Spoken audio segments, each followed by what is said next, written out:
Cartier, la véritable histoire de la montre Crash.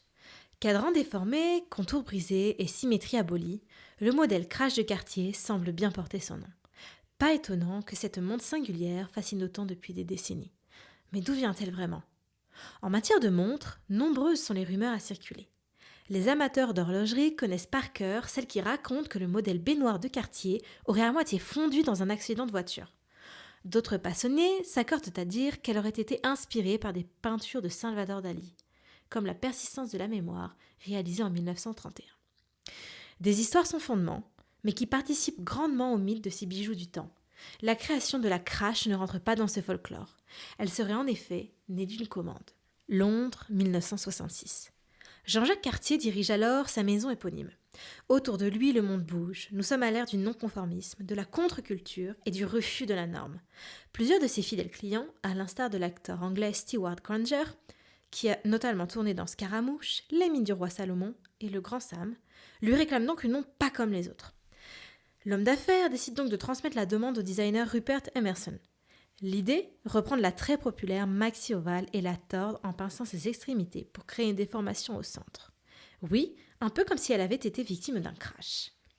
Emerson propose alors plusieurs options, mais son commissionnaire n'est pas satisfait. Il faut affiner.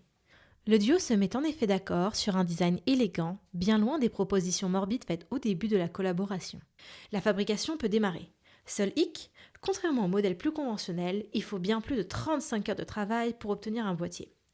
Mais l'atelier Wright & Davis relève le défi, façonnant avec soin les courbes et les angles impossibles. Le boîtier est ensuite transmis à Eric Denton, chef horloger de la maison Cartier à Londres. Il est chargé de l'assemblage avec le mouvement, le cadran et le remontoir. Lors des premiers essais, il bute sur plusieurs problématiques. Il semble compliqué pour ce cadran tout déformé d'indiquer l'heure, bien que ce soit sa fonction. 12 tests plus tard, la Crash voit enfin le jour en 1967. Un modèle aujourd'hui iconique. L'un des tout premiers exemplaires sera vendu à Stewart Granger, celui-là même qui avait formulé la demande originelle.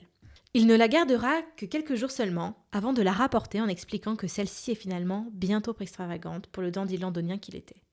La Crash avait alors été affichée au prix de 1 000 $ seulement. On aurait dû en demander plus, mais à l'époque on ne pouvait pas, a expliqué Jean-Jacques Cartier bien des années plus tard, alors que les prix du modèle s'envolaient aux enchères.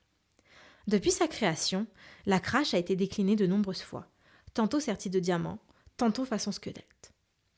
Les bracelets, eux, se sont tout autant déclinés, offrant aux puristes la possibilité de faire évoluer ce modèle selon leurs envies et selon leurs lubies. Aujourd'hui, il n'est pas rare de voir son prix dépasser les 80 000 € aux enchères ou sur le marché de la seconde main. Preuve s'il en fallait une que cette montre excentrique a encore de beaux jours devant elle.